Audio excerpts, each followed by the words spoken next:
نبی کریم صلی اللہ علیہ وسلم نے ارشاد فرمایا کہ خائب و حاصر ہو گیا، ہلاک ہو گیا، برباد ہو گیا۔ نبی کریم منبر پہ چڑھ رہے ہیں، 3 مرتبہ آمین کہہ رہے ہیں۔ صحابہ پوچھتے ہیں ہم نے کوئی دعا تو نہیں سنی؟ آپ نے فرمایا جبریل آئے تھے، 3 دعائیں کر کے گئے ہیں، میں نے 3 مرتبہ آمین کہی ہے۔ ان میں سے ایک دعا آپ کے سامنے جمعے میں رکھ چکے ہیں کہ جس نے رمضان کا مہینہ پایا اور اپنے آپ کو جہنم سے آزاد نہ کروایا، وہ خائب و حاصر ہو گیا، ہلاک ہو گیا، برباد ہو گیا، تباہ ہو گیا۔ اسی طرح اس دعا کا دوسرا حصہ یہ تھا کہ نبی کریم صلی اللہ علیہ وسلم نے ارشاد فرمایا جس نے اپنے والدین کو پایا یا والدین میں سے کسی ایک کو زندہ پایا اور ان کی خدمت کر کے اپنے آپ کو جہنم سے آزاد نہ کروایا، وہ خائب و حاصر ہو گیا، وہ تباہ ہو گیا، وہ برباد ہو گیا۔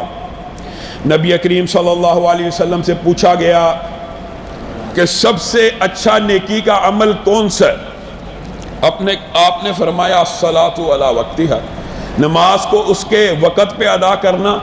پھر سب سے اچھا عمل کون سا ہے؟ پھر والدین کی خدمت کرنا۔ اسی طرح ایک صحابی نبی کریم صلی اللہ علیہ وسلم کے پاس آئے، کہا حسن سلوک کی سب سے زیادہ مستحق دنیا کے اندر مخلوقات میں کون سی ہستی اور شخصیت ہے؟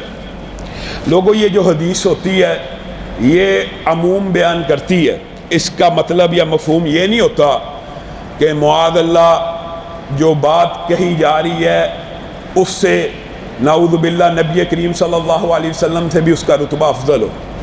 یہ نبی کریم صلی اللہ علیہ وسلم کی عقیدت، احترام، محبت، حق کے بعد سارے حقوق بیان کیے جا رہے ہوتے ہیں۔ سب سے زیادہ کس شخصیت کا حق ہے؟ نبی کریم صلی اللہ علیہ وسلم نے فرمایا تیری ماں کا۔ کہا پھر کس کا؟ کہا تیری ماں کا۔ کہا پھر کس کا؟ کہا تیری والدہ کا۔ 3 مرتبہ ماں کا حق بیان کرنے کے بعد 4تھی مرتبہ صحابی نے پھر کوشش کی، ہمت جٹائی کہ میں نبی کریم سے پوچھوں پھر اس کے بعد کس کا حق ہے؟ تو نبی کریم صلی اللہ علیہ وسلم نے 4تھی مرتبہ بھی کسی اور کا نام نہیں لیا بلکہ کہا تیرے والد کا۔ والد جنت کے دروازوں میں سے ایک دروازہ ہے، اور والد وہ ہے جس کی دعا نبی کریم صلی اللہ علیہ وسلم نے فرمایا بیٹے کے حق میں قبول ہوتی ہے، یہ دعا رد نہیں ہوتی۔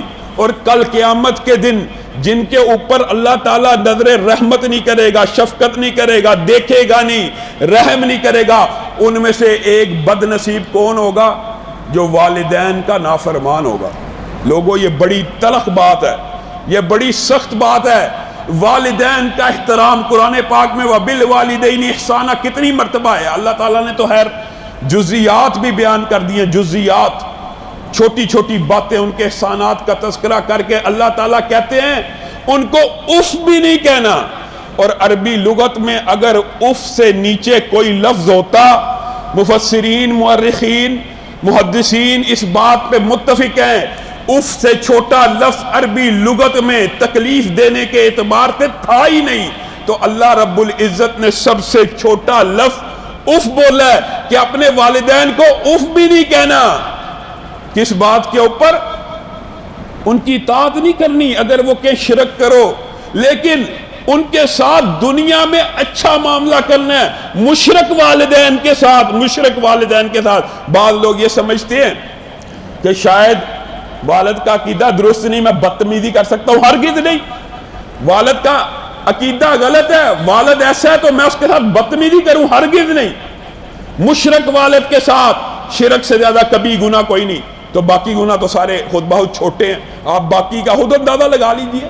اگر مشرک والد کی، والدہ کی اطاعت کا حکم ہے لیکن شرک میں اطاعت کا حکم نہیں ہے، والدہ کے یہ غیر اللہ کے نام کی نظر دے دو، نیاز دے دو، اس میں اطاعت نہیں ہے، لیکن اس کا مطلب یہ نہیں ہے کہ اس کے ساتھ بدتمیزی کی جائے، اس کو اف بھی نہیں کہنا ہے اور اس کے ساتھ دنیا اچھی بتانی ہے، اچھی گزارنی ہے۔ اس حوالے سے